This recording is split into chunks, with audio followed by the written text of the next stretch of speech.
प्रस्तावित व्याघ्र मार्गिकेतून चंदगड मतदारसंघातील गावे वगळण्याची आमदार शिवाजीराव पाटील यांची विधानसभेत मागणी.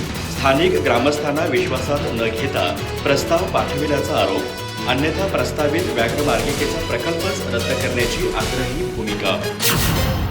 मुंबई इथं सुरू असलेल्या विधानसभा अधिवेशनात आमदार शिवाजीराव पाटील यांनी सह्याद्री व्याघ्र प्रकल्पांतर्गत प्रस्तावित व्याघ्र मार्गिकेचा मुद्दा उपस्थित करत चंदगड विधानसभा मतदारसंघातील गावं या प्रस्तावातून तातडीनं वगळावीत, अन्यथा संपूर्ण प्रकल्पच रद्द करावा अशी आग्रही मागणी केली.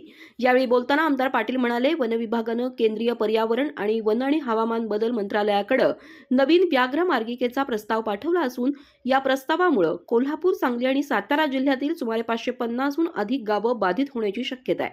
त्यापैकी सर्वाधिक गावं चंदगड विधानसभा मतदारसंघातील दुर्गम आणि डोंगराळ भागातील आहेत. या प्रस्तावासंदर्भात वन विभागानं कमालीची गुप्तता पाळली असून स्थानिक ग्रामपंचायती, ग्रामस्थ आणि लोकप्रतिनिधींना कोणतीही पूर्वकल्पना देण्यात आलेली नाही. तसंच जनसुनावणीसाठी न घेता प्रस्ताव थेट केंद्र शासनाकडे मंजुरीसाठी पाठवण्यात आल्याचा आरोप त्यांनी केला.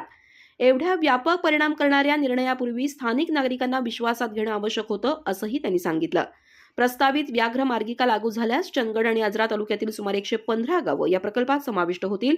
त्यामुळे रस्ते, वीज, पाणी, शिक्षण, आरोग्य सेवा तसंच इतर मूलभूत पायाभूत सुविधांच्या विकास कामांवर निर्बंध येण्याची भीती असून त्याचा थेट परिणाम ग्रामीण नागरिकांच्या दैनंदिन जीवनावर होईल, असं आमदार पाटील यांनी सभागृहात स्पष्ट केलं.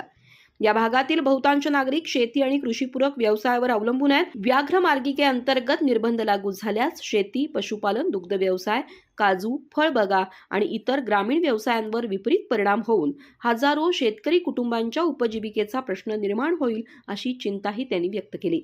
याशिवाय गवे, रानडुकरं, बिबटे आणि हत्ती यांच्या वाढत्या वावरामुळे आधीच शेतकऱ्यांचं मोठं नुकसान होत आहे. अशा परिस्थितीत आणखी जाचक नियम लादणं म्हणजे ग्रामीण जनतेच्या अडचणींमध्ये भर घालण्यासारखं असल्याचं त्यांनी सांगितलं. चंदगड विधानसभा मतदारसंघातील गावांना प्रस्तावित व्याघ्र मार्गिकेतून तातडीनं वगळावं, तसंच स्थानिक ग्रामस्थ, ग्रामपंचायती आणि लोकप्रतिनिधींशी सविस्तर चर्चा आणि जनसुनावणी घेतल्याशिवाय कोणताही अंतिम निर्णय घेऊ नये, अन्यथा प्रस्तावित व्याघ्र मार्गिका प्रकल्पच रद्द करावा, अशी आग्रही मागणी आमदार शिवाजीराव पाटील यांनी विधानसभेत केली.